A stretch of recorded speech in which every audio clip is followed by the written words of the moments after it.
Hi guys! Magandang umaga sa inyo lahat. Narito naman ako si Puro Foods Vlog. Ayan, magtatanim tayo ngayon guys ng turmeric. Ang turmeric, ito kasing turmeric nito guys, isang piraso na lang, isang puno ang naiwan doon sa harap ng aming kubo. Ay ngayon, inano ko guys, hinuha ko kasi laya na yung kanyang mga dahon o puno. So, kasi yung mga kasamahan nito guys, dito ko na tinanom sa likod ng aming next na lupa. Yan. Ngayon, so pag guys, ang dami pala. Marami palang laman. Isang puno lang guys, tingnan mo.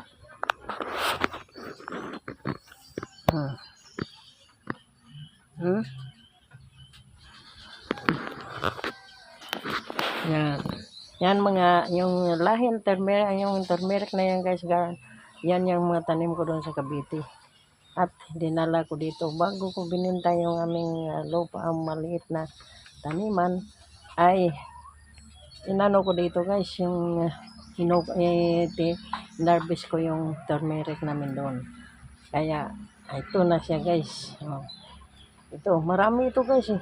Marami. Kaso lang, nagsianuhan pa lang, hindi pa nagtubo guys. Matagal kasi ang turmeric magtubo.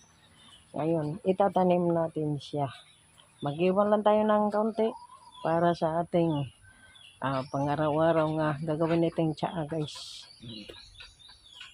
Maganda ito guys, ang ating turmeric o luyan dilaw. Inflammatory ito. Napakaganda sa katawan natin. Umpisa natin guys. Ayan o, itatanim natin ngayon. Pala ang ating gamitin guys. Dito lang siya guys sa mga tabi-tabi natin itatanim. Hello, magandang tanghali ulit guys. Ayan, bago pala ang lahat, don't forget to subscribe to my YouTube channel, Buddha Foods Vlog, at huwag kalimutan i-share and like and comment. Huwag kalimutan po pindutin ang notification bell para updated kayo sa aking mga video. Ay, ang ating content guys ay pagtatanim-tanim dito sa paligid ng aming bahay. Ayan, nagbutas tayo guys.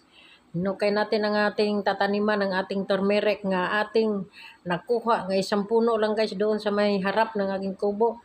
At dito natin itatanim. Hindi ko na-speak guys, napakadami. Madami pala ito ang kanyang laman. Kasi isa na lang siya natira doon guys. Ngayon nakita ko, medyo lumaya ng kanyang dahon. Ay sabi ko ito kay lumaya na, ay pwede na siyang kunin. Isang piraso kasi siyang natira doon guys. Kasi yung iba niya mga kasamahan ng aking tinanim na nandito na rin sa aming likod sa aming bahay na aming bili o na-extend nabili sa aming bahay. Thank you for watching.